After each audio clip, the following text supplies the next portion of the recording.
ஆண்டவரும் இரட்சகருமாகிய இயேசு கிறிஸ்துவின் இணையற்ற நாமத்திலே சேனல் டிவி 10 இந்தியா மூலமாக நான் உங்களை சந்திப்பதில் மிகுந்த சந்தோஷம் அடைகிறேன். ஆண்டவர் தாமே உங்களையும் உங்கள் குடும்பங்களையும் அளவில்லாமல் ஆசீர்வதிப்பாராக.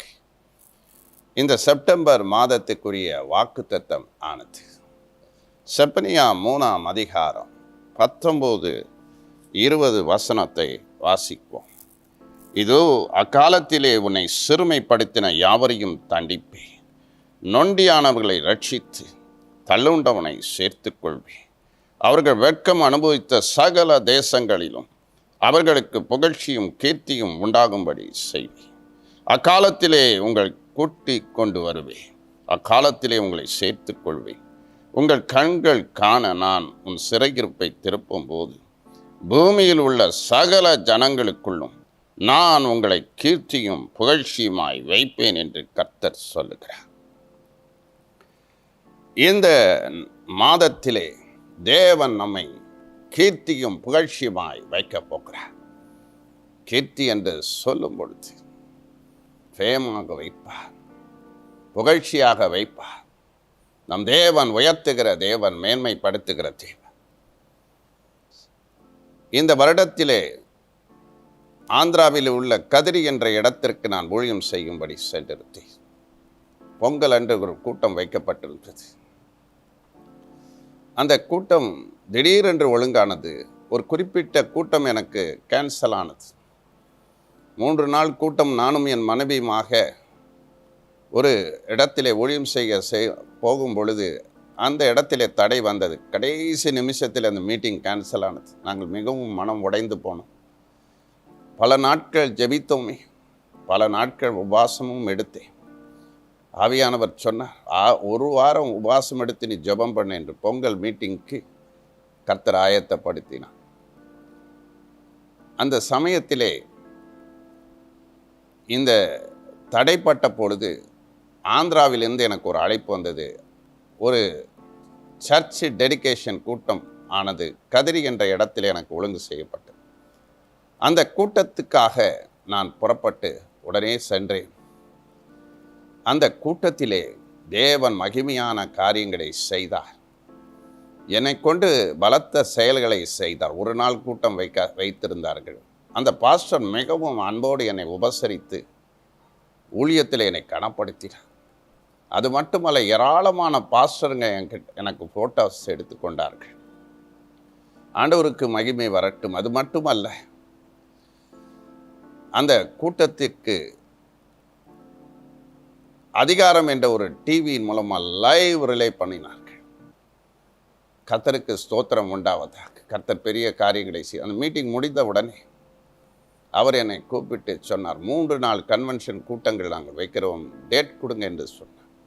ஆகஸ்ட் மாதத்திலே நான் மறுபடியுமாக 9, 10, 11 தேதிகளிலே அந்த கூட்டத்தை போனேன். ஆண்டவர் பலத்த செயல்களை செய்தார், அற்புதங்களை செய்தார், அதிசயங்களை செய்தார், மக்களை விடுவித்தார். 3 நாள் கூட்டமும் தேவ மகிமை வெளிப்பட்டது. அது மட்டுமல்ல, சபை விசுவாசிகள் எல்லாரும் என்னை கனப்படுத்தினார். ஆண்டவருக்கே மகிமை வரட்டும். அது மட்டுமல்ல, அந்த கூட்டத்திலே ஒரு அற்புதமான காரியம் ஒன்றை போட்டார்கள். இந்த மீட்டிங் குறித்து ஒரு பத்திரிகை இதழ், ஃபேமஸான ஒரு பத்திரிகை இல்லை, ஹெட்லைன்ஸாக அந்த மீட்டிங்கை குறித்து வந்தது. ஆண்டவருக்கே மகிமை வரட்டும், கர்த்தருக்கே மகிமை. ஆண்டவர் நம்மை கீர்த்தியும் புகழ்ச்சியுமாய் வைக்கும் தேவனாய் அவர் இருக்கிறார். ஆதியாகமம் 12ஆம் அதிகாரத்திலே 2வது வசனத்திலே சொல்லுகிறார், உன் பெயரை நான் பெருமைப்படுத்துவேன் என்று சொல்லுகிறார். வியாபாரத்திலும் சரி, பிள்ளைகளுடைய படிப்பு காரியங்களிலும் சரி, ஊழியத்திலும் சரி, நம்ம வாழ்கிற சமுதாயத்திலும் சரி, நம் தேசத்திலும் சரி, ஆண்டவர் நம்மை புகழ்ச்சியாக கீர்த்தியாக உங்களை நிறுத்துவார். டாப்பான நிலையில கொண்டு வருவார், எக்ஸலன்சியா கொண்டு வருவார், புகழ்ச்சியாக வைப்பார். எக்ஸால்டட். அவர் god is the exalting god. Andhra ஊழியத்திலே ஆண்டவர் எக்ஸால்ட் பண்ணினார். அவருக்கே மகிமை. இந்த செப்பனியா 3ஆம் அதிகாரம் முழுவதும் இஸ்ரவேல் ஜனங்களை புதுப்பிக்கிற ஒரு காரியத்தை குறித்து பார்க்கிறோம். இஸ்ரவேல் ஜனங்களை தேவன் விடுவித்த காரியங்களை இந்த செப்பனியா 3ஆம் அதிகாரத்திலே பார்க்கலாம். ஆனால் இந்த செப்பனியா 3:19-20 இஸ்ரவேல் ஜனங்களை தேவன் ஆசீர்வதிப்பதை குறித்து பார்க்கிறோம், அவர்களை மேன்மைப்படுத்துவதை பார்க்கிறோம். ஆனால் இந்த இஸ்ரவேல் ஜனங்கள் கடந்து போன பாதையோ ஒரு வேதனையின் வாழ்வுதான். 2 வகையான காரியங்களை மட்டும் நான் வைத்து இந்த கீர்த்தியும் புகழ்ச்சி எதனால் வரும் என்பதை குறித்து நான் பேசி உங்களுக்காக ஜெபிக்க விரும்புகிறேன். செப்பனியா 3:20 சொல்லுகிறார், அக்காலத்திலே நான் கூட்டி சேர்ப்பேன்.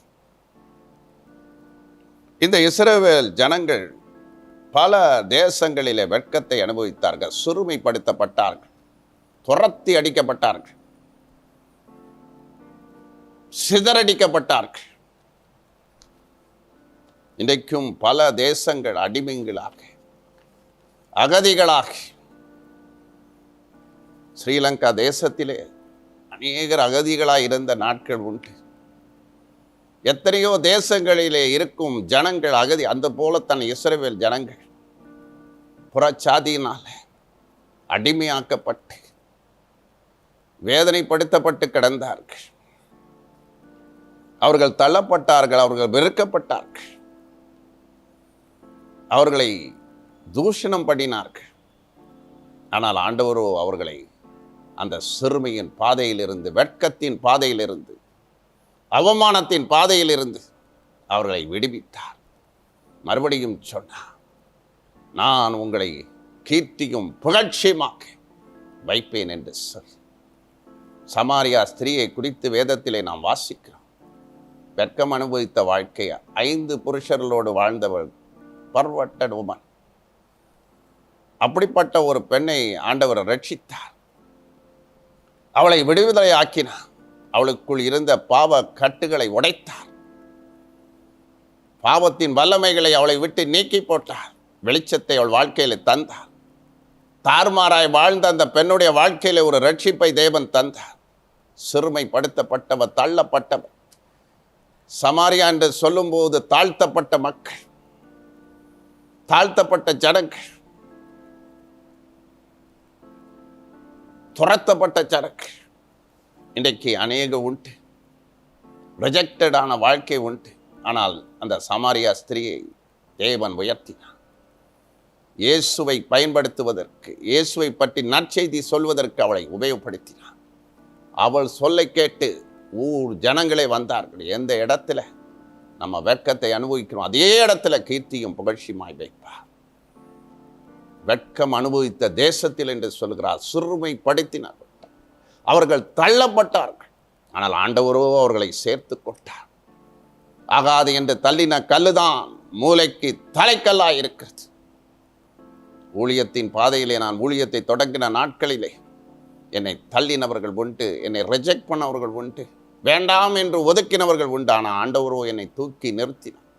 நம் தேவன் தூக்கி விடுகிற தேவன், நம்மை மகிமைப்படுத்துகிற தேவன், மாட்சிமையாய் வைக்கிற தேவன், நம்மை கனப்படுத்துகிற தேவன். ஏசாயா 61ஆம் அதிகாரத்திலே 7வது வசனத்திலே சொல்லுகிறார், வெட்கத்துக்கு பதிலாக இரட்டத்தனையான பலனை தருவார் என்று. யோசேப்புடைய வாழ்க்கையிலே சொந்த சகோதரர்களாலே விற்கப்பட்டான், குழியிலே தள்ளப்பட்டான், ஒரு தரிசனத்தை சொன்னது நிமித்தம். ஆனால் ஆண்டவரோ அவனை உயர்த்தினார்.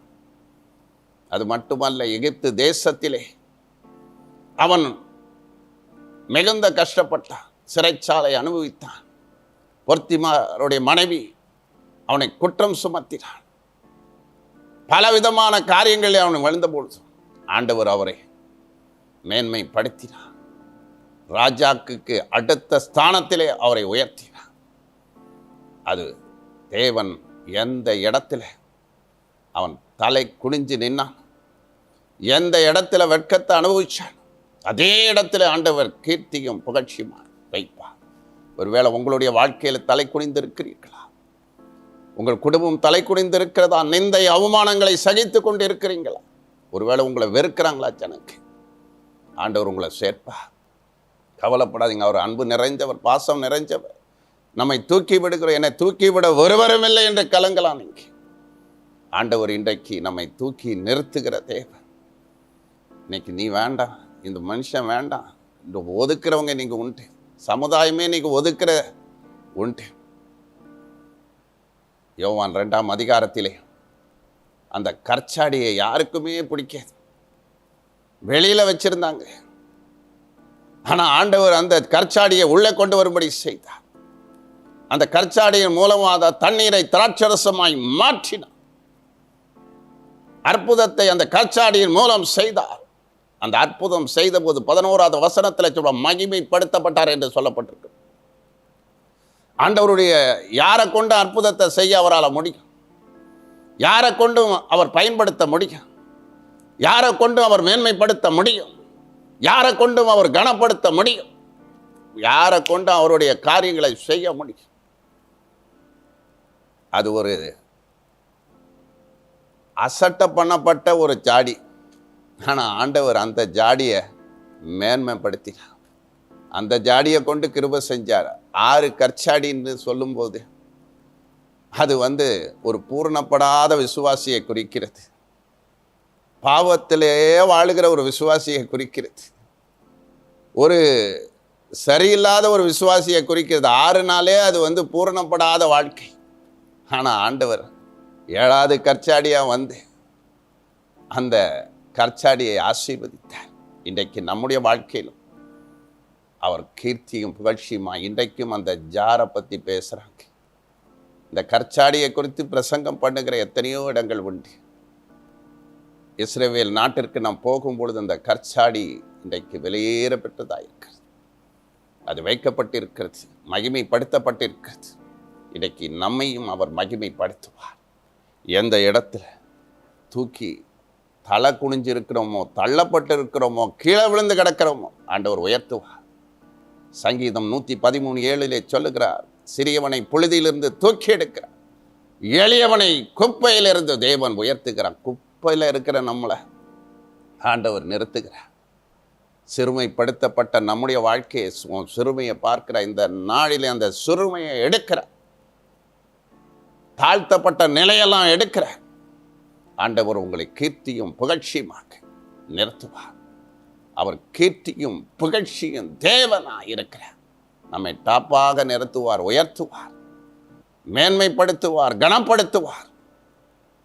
நம் தேவன் சிறுமையிலிருந்து நம்மளை விடுவிக்கிற கர்த்தர், டிஸ்கரேஜ்மெண்ட்ல இருந்து நம்மை விடுவிக்கிறவர். ஒருவேளை உங்க வாழ்க்கையில டிஸ்கரேஜ்மெண்ட், தோல்வி, பல காரியங்கள் இருக்கலாம். அநேகரால் தூற்றப்பட்டிருக்கலாம், அநேகரால் தள்ளப்பட்டிருக்கலாம். ஆண்டவர் இன்றைக்கு வெட்கம் அனுபவித்த தேசம்னு சொல்லும்போது சாட்சி இல்லாத ஒரு வாழ்க்கை வாழ்ந்திருக்கலாம். ஆண்டவர் உங்களை வாழ்விலை ரட்சிப்பை கொடுத்து, பரிசுத்த ஆவியின் வல்லமையை கொடுத்து உங்களை உயர்த்த வல்லமையுடையவராக இருக்கிறார். 2வது காரியம், இஸ்ரவேல் ஜனங்கள் கடந்து போனது அவர் சொல்லுகிறார். 20வது வசனத்தில் சொல்லும் பொழுது, உங்கள் கண்கள் காண நான் உங்கள் சிறையிருப்பை திருப்பும் போது பூமியில் உள்ள சகல ஜனங்களுக்குள்ளும் நான் உங்களை கீர்த்தியும் புகழ்ச்சியுமாய் வைப்பேன். கீர்த்தியும் புகழ்ச்சியுமாக வைப்பேன். சிறையிருப்பை திருப்பும் போது யோபின் வாழ்க்கையிலே 2 மடங்கு ஆசீர்வாதத்தை கொடுத்தார். எல்லாவற்றையும் இழந்து போன யோபின் வாழ்க்கையிலே தேவன் செய்த காரியங்கள், ஆண்டவர் சிறையிருப்பை திருப்பும் தேவன். நம் கண்கள் காணும்படி 18 வருஷமா இருந்த அந்த கூனியை நிமிர பண்ணினான். எத்தனையோ ஆண்டுகள் அவ 18 வருஷமா அடிமத்தனத்திற்குள் கிடந்தாள். ஆனால் ஆண்டவர் அவள் வாழ்க்கையிலே ஒரு திருப்பத்தை கொடுத்தார். இன்றைக்கும் நம்முடைய வாழ்க்கையிலும் சிறையிருப்பை திருப்புவார். சிறையிருப்பு என்று சொல்லும்போது அடிமைத்தனம், பாவ அடிமைத்தனம், சாபத்தின் அடிமைத்தனம், பிசாசின் அடிமைத்தனம். இன்னைக்கு மந்திரவாதிகளினால் அடிமைப்பட்டு கிடக்கிறாங்க. இன்னைக்கு அநேகருடைய வாழ்க்கையில விடுதலை கிடையாது. கர்த்தரே விடுதலை ஆக்குகிறவர். இந்த விடுதலை எப்போ வர்றோம்? நம்ம ஆண்டவரிடத்துல வரும்போது, திரும்பும்போது, மனம் திரும்பும்போது. மனம் திரும்பினா தான் விடுதலை. இன்னைக்கு நிறைய பேர் விடுதலை இல்லாமல் இருக்காங்க. பாம்பேக்கு ஒரு தடவை நான் போயிருந்தேன். ஒரு சகோதரர் எத்தனையோ ஊழியக்காரங்க ஜெபம் பண்ணுவாங்க. அங்கே நிறைய கூட்டங்கள் நடக்கும். 3 நாள் கூட்டங்க, பெரிய பெரிய கூட்டங்கள் நடக்கும். எத்தனையோ பேர் விடுதலை ஆகிறாங்க. நான் ஒரு மட்டும் விடுதலை ஆகலை. காரணம் என்னன்னா, மனம் திரும்பல. அவர் மந்திரவாதிகிட்ட அடிக்கடி போவார், இங்கேயும் வருவார், கிறிஸ்டியன் மீட்டிங்லையும் அட்டன் பண்ணுவார், மந்திரவாதிகிட்டையும் போவார், மற்றவங்களுக்கு விரோதமாக பிளாக் மேஜிக் பண்ணுவார், அவங்க நல்லா இருக்கக்கூடாதுன்னு செய்வார். அப்படி அல்ல. நம்ம அடிமைத்தனம் நம்மளை விட்டு சிறையிருப்பு நீங்கணும்னா நம்ம மனம் திரும்பணும், பாவத்திலேருந்து திரும்பணும், நம்ம இருதயத்தை ஆண்டவருக்கு ஒப்பு கொடுக்கணும், சத்தத்துக்கு செவி கொடுக்கணும். அப்போ தான் ஆண்டவர் விடுதலை கொடுப்பார். உன் சிறையிருப்பை தேவன் திருப்புவார். திருப்பும்போது நம்மளை எப்படி வைப்பார்னா, கீர்த்தியும் புகழ்ச்சியுமாய் வைப்பார். பூமியில் உள்ள எல்லாரை பார்க்கிலும் மேன்மைப்படுத்துவார், கனப்படுத்துவார். நம்மளை எக்ஸலண்ட்டாக வைப்பார், நம்மளை கனப்படுத்துவார். நம்மளை மேன்மையான நிலையிலே கர்த்தர் உயர்த்த அவர் வல்லமை உடையவராக இருக்கிறார். இந்த கீர்த்தியும் புகழ்ச்சியும் நம்முடைய வாழ்க்கையில் வர வேண்டும் என்றால் நாம் என்ன செய்ய வேண்டும்? அதை நான் பேசி உங்களுக்கு நான் ஜெபிக்க விரும்புகிறேன். சிறையிருப்பை திருப்பும் போது ஆண்டவர் கிருபை செய்வார். உண்மை. அந்த வாழ்விலிருந்து நம்மை மீட்டெடுக்கிற கர்த்தராய் இருக்கிறார். அதுபோல சிறுமையின் நிலையிலிருந்து, தள்ளப்பட்ட நிலையிலிருந்து ஆண்டவர் நம்மளை தூக்கி எடுக்கிறார்.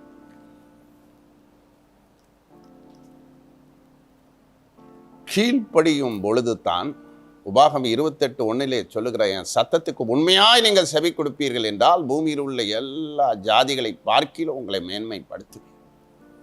ஆண்டவர் உங்களை மேன்மையாக வைக்கணும்னா கீழ்ப்படியணும். முதலாவது கீழ்ப்படுகிற பிள்ளைகளைத்தான் ஆண்டவர் மேன்மைப்படுத்துவார், மகிமைப்படுத்துவார், கனப்படுத்துவார்.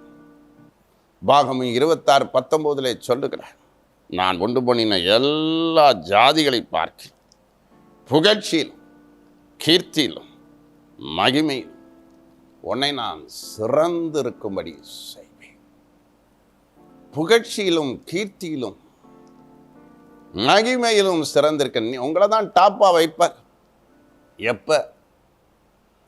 அவருக்கு சொந்தமான ஜனங்களா நம்ம இருக்கும்போது, அவர்கிட்ட நம்ம சில உடன்படிக்கை பண்ணணும். இப்படியெல்லாம் நான் வாழுவேன், ஆண்டவருடைய வசனத்தின்படி ஜீவிப்பேன், ஆண்டவருடைய சத்தத்துக்கு செவி கொடுப்பேன், அவருடைய இஷ்டப்படி அவர் விரும்புகிறபடி வாழுவேன் அப்படின்னு நீங்கள் சொல்லும்போது கண்டிப்பாக ஆண்டவர் மகிமைப்படுத்துவார். இன்னைக்கு அநேகருடைய வாழ்க்கையில் கீழ்ப்படியாமல் போகிறதுனால தான் பிரச்சனைகள். தாழ்விலே இருக்காங்க நிறைய பேர். எத்தனையோ விசுவாசிகள் மேலே வர முடியறதில்லை. காரணம் என்ன? ஆண்டவருடைய வசனத்தை நம்ம கேட்கணும். அதுபடி நடக்கும்போது ஆண்டவர் நம்மளை சிறந்தவர்களாக வைப்பார், பெஸ்ட்டாக வைப்பார். பிள்ளைங்களெல்லாம் கோல்டு மெடலிஸ்டாக மாற்றுவார், சிறந்தவங்களாக வைப்பாங்க, ஃபஸ்ட்டாக இருக்கும்படி செய்வார். நீங்கள் தான் நம்பர் 1, நீங்கள் தான் நம்பர் 1ஆக விளங்கும்படி ஆண்டவர் செய்வார். சிறந்தவர்களாக வைப்பார், பெஸ்டானவங்களை வைப்பார், டாப் பொசிஷனில் உங்களை கர்த்தர் நிறுத்துவார். நிறைய பேர் சொல்ல, நான் எங்கே வரப்போகிறேன் மேலே அப்படின்னு நினைக்கலாம். உங்களை டாப்பாக வைப்பார் ஆண்டவர், பெஸ்டான ஆட்களாக வைப்பார். உங்களுடைய கம்பெனி தான் பெஸ்ட்டாக இருக்கும், உங்கள் டீம் தான் பெஸ்ட்டாக இருக்கும், உங்கள் ஊழியம் தான் பெஸ்ட்டாக இருக்கும். இதை கர்த்தர் விரும்புகிறபடி வாழ்ந்து பாருங்க. அவர் சொல்கிறபடிலாம் கீழ்ப்படிஞ்சு செய்வேன் அப்படின்னு சொல்லி அறிக்கை பண்ணும்போது தான், நீங்கள் ஒப்பு கொடுக்கும்போது கண்டிப்பாக ஆண்டவர் உங்களை பெரிய லெவலில் வைப்பார். வாளாக்காமல் தலையாக்குவார், கீழாகாமல் மேலாக. அது மட்டும் இல்லை, ஆண்டவரை நம்ம உயர்த்தோம், கர்த்தரை உயர்த்தாமல் இருக்கக்கூடாது. மேன்மெல்லாம் ஆண்டவர் தான். அவரே நமக்கு கீர்த்தியாக புகழ்ச்சியாக இருக்கிறார். எந்த சூழ்நிலையிலும் கர்த்தரை தான் உயர்த்த. நம்ம சிறுகணும், அவர் பெருகணும். என்னதான் கர்த்தர் நம்மளை உயர்த்தினாலும் இன்னைக்கு நிறைய பேருக்கு பெருமை வந்துடுச்சு. கொஞ்சம் பெரிய ஆள் ஆகிட்டேன்னா பெருமை வந்துடுச்சு. கொஞ்சம் டேலண்ட் இருந்தால் பெருமை வந்துடுச்சு. அதை விட்டு விலகுங்க. இயேசுவை உயர்த்துக்க, பரலோக தேவனை உயர்த்துக்க. எப்பொழுதுமே ஆண்டவரை உயர்த்தக்கூடியவங்களா இருக்கு. தாவீதுடைய வாழ்க்கையில் அவன் கர்த்தரை உயர்த்துறவனா இருந்தான். அவர் சொல்றாரு, குதிரையை குறித்து நான் மேன்மைப்படல, ரதத்தை குறித்து நான் மேன்மை பாராட்டல, கர்த்தருடைய நாமத்தை குறித்தே மேன்மை பாராட்டுகிறேன் என்று சொல்லுகிறார். பவுல் பெரிய அப்போஸ்தலர். தேவன் அவரை வல்லமையோடு பயன்படுத்தினான். பெரிய பெரிய சர்ச்செல்லாம் நிறுவினார். அவர் மகிமைப்படுத்தினார். இன்னைக்கு கீர்த்தியும் புகழ்ச்சி ஆகும் பொழுது அநேகர் இன்னைக்கு கெட்டவங்களா மாறிடுறாங்க, நன்றி கெட்டவங்களா மாறிடுறாங்க. அப்படி இருக்கக்கூடாது. நம்ம கர்த்தரை எல்லா சூழ்நிலையிலையும் உயர்த்தணும், மகிமைப்படுத்தணும். அப்போ ஆண்டவர் இன்னும் உங்களை மகிமைப்படுத்திக்கிட்டே தான் இருப்பார். அதனால இதை நம்புங்க, விசுவாசிக்க. கீர்த்தியும் புகழ்ச்சியுமா என்னை வைப்பார் என்று நம்புங்க. உங்க சிறையிருப்பெல்லாம் ஆண்டவர் திருப்பி போடுவார். உங்களோட தாழ்வான நிலைகளெல்லாம் மாற்றுவார். சிறுமையான நிலையெல்லாம் மாற்றுவார். சத்துருக்கிட்ட இருந்து உங்களை விடுவிப்பார். ஜெயமுள்ள வாழ்வை தருவார். உங்களுக்காக இரத்தத்தை சிந்தினவர் அவரே. அடிமை ரூபம் எடுத்தார். எதுக்காக? நான் நீங்களாம் நல்லா இருக்கணுங்கிறதுக்காகத்தான். அதை மறந்து போகாதீங்க. ஆண்டவர் உங்கள் ஒவ்வொருவரையும் ஆசீர்வதிப்பாராக. உங்கள் பேரை பெருமைப்படுத்துவார், உங்களை மகிமைப்படுத்துவார். வேலையிலே உங்கள் மகிமை வரும், வேலையிலே ப்ரமோஷன் வரும், ஊழியத்தில் மகிமையை நீங்கள் பார்ப்பீர்கள். ஒவ்வொரு இடத்திலும் நான் ஊழியம் செய்ய செல்லும் பொழுதும் மகிமைக்கு மேல் மகிமைப்படுத்தி கொண்டிருக்கிறார். இன்றைக்கு உங்களையும் மகிமைப்படுத்துவார், உங்கள் குடும்பத்தை மகிமைப்படுத்துவார். நீங்கள் சிறுமைப்பட்டு போவதில்லை, உங்களை வர்த்திக்க பண்ணுவே, நீங்கள் குறைய போவதில்லை, உங்களை மகிமைப்படுத்துவேன் என்று சொல்லுகிறார். எவர்களை முன் குறித்தார் அவர்களை அழைத்திருக்கிறார், எவர்களை அழைத்தார் அவர்களை நீதிமான்களாக்கி இருக்கிறார், எவர்களை நீதிமான்களாக்கினாரோ அவர்களை மகிமையும் படுத்தியிருக்கிறார். உங்களுக்குள்ள ஆண்டவர் இந்த மாசத்துல மகிமைப்படுவார். அவரை மகிமைப்படுத்துங்கண்ணா. மகிமைப்படுத்தாம நீங்க போனீங்கன்னா லூசிஃபர் தான். இன்னைக்கு நிறைய லூசிஃபர் ஸ்பிரிட்டு வேலை செய்து. இன்னைக்கு லூசிஃபரா மட்டும் நம்ம ஆகவே கூடாது. எப்போதுமே நம்ம கிறிஸ்துவின் பிள்ளைங்க தான். இன்னைக்கு நிறைய பேர் என்ன சொல்றாங்க, ஒர்ஷிப் பண்றவங்களெல்லாம் குறித்து என்ன சொல்றாங்க, லூசிஃபர் ஸ்பிரிட்ன்றாங்க. அந்த சாட்சி நமக்குள்ள வரக்கூடாது. ஹல்லேலூயா. அந்த சாட்சி ஒரு நாளும் வரக்கூடாது. கர்த்தரை எல்லா விதத்திலும் உயர்த்தணும். பாட்டு பாடும்போதும் சரி, துதிக்கும் போதும் சரி, உங்களை கர்த்தர் மேன்மைப்படுத்தும் போது சரி, கர்த்தர் உங்களை கனப்படுத்தும் போது சரி. பவுல் சொல்றாரு, சிலுவை அன்றி வேற ஒன்றையும் குறித்து நான் மேன்மை பாராட்டாதே. அவரே கீர்த்தி நமக்கு, அவரே நமக்கு புகழ்ச்சி, அவரே நமக்கு கனம், அவரே நமக்கு மகிமை. நமக்காக இக்காயங்களை ஏற்றுக்கொண்ட தேவனை மகிமைப்படுத்தும். நமக்காக இரத்தத்தை சிந்தினவர், நமக்காய் பாடு மரணங்களை சகித்தவர். நீ மேன்மை அடைவதற்காக, உன்மேல தலையிலே ஒரு கிரீடத்தை கொடுப்பதற்காக இயேசு கிறிஸ்து அந்த அவர் தலையிலே முள்முடியை சூட்டினார். நீ கீர்த்தியும் புகழ்ச்சியுமாய் மாறுவதற்காக அவர் நிந்தைகளை அனுபவித்தார், பாடுகளை அனுபவித்தார், கஷ்டங்களை அனுபவித்தார், நெருக்கத்தை அனுபவித்தார். உன் வாழ்க்கை மாறுவதற்காக, நீ உயர்த்தப்படுவதற்காக சிலுவையிலே அவர் உனக்காக தாழ்த்தப்பட்டார். இன்றும் அவர் ஜீவனுள்ளவராய் இருக்கிறார், இன்றும் மேன்மை உள்ளவராயிருக்கிறார். அவர் மேன்மை உள்ள கிறிஸ்து, மேன்மையின் தேவன். இன்றைக்கும் உங்களையும் அவர் மேன்மைப்படுத்த வல்லமை உடையவராய் இருக்கிறார். கண்களை மூடி ஆண்டவரை நோக்கி பார்ப்போம்.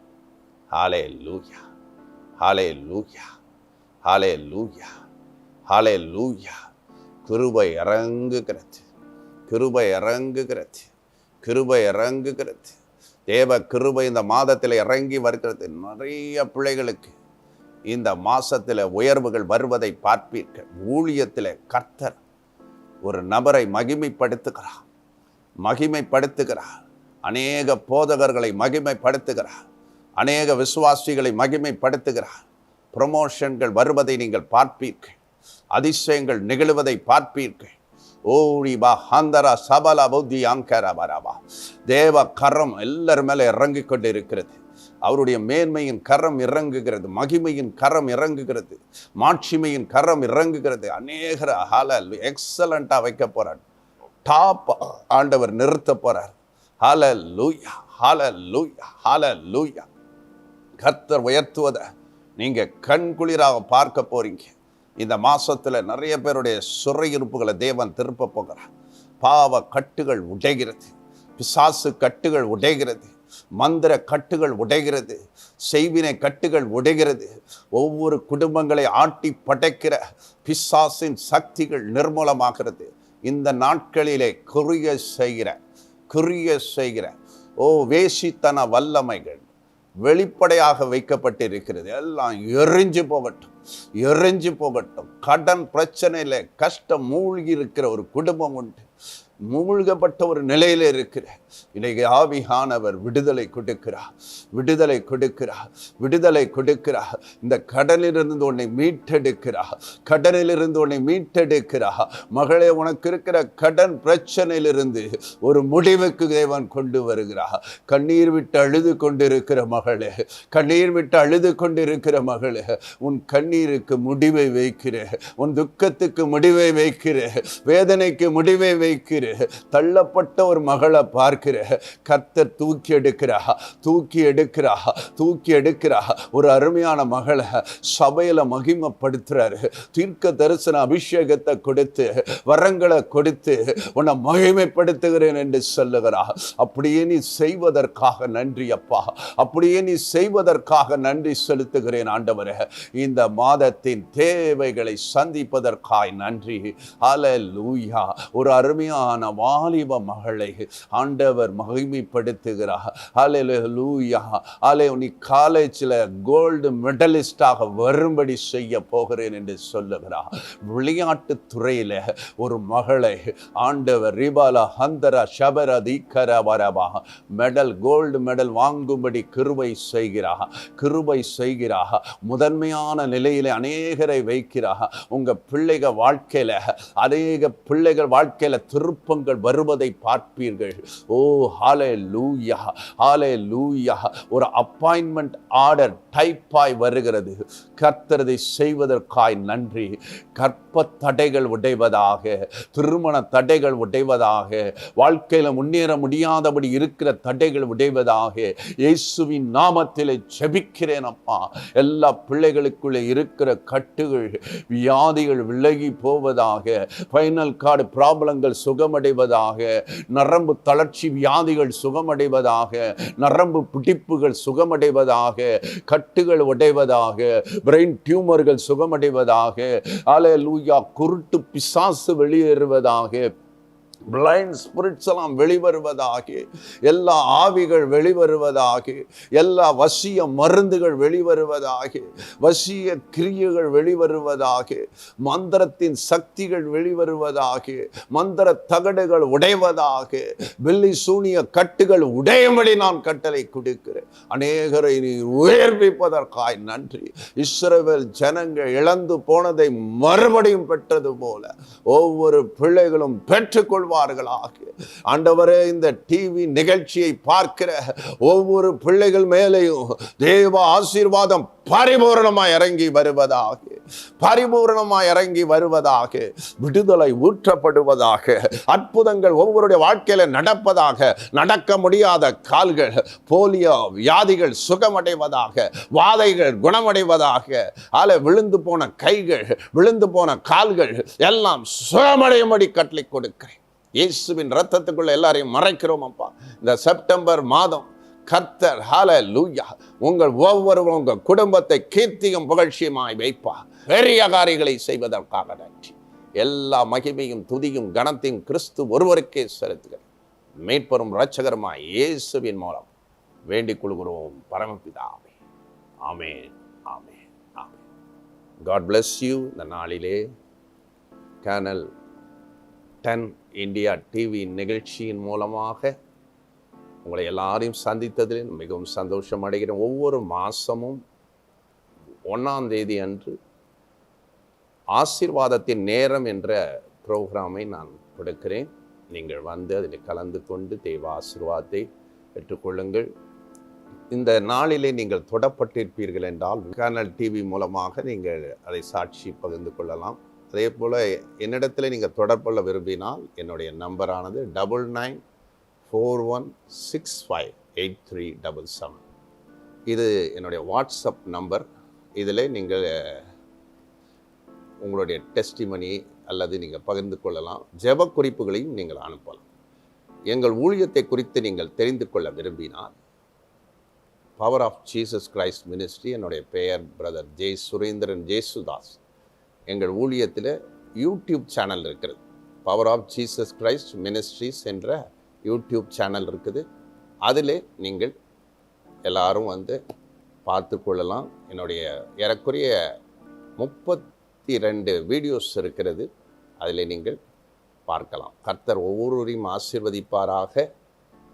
கர்த்தர் உங்கள் மேலே இந்த மாசத்தில் கீர்த்தியும் புகழ்ச்சியுமாக உங்களை வைப்பாராக. ஆமென், ஆமென், ஆமென். God bless you.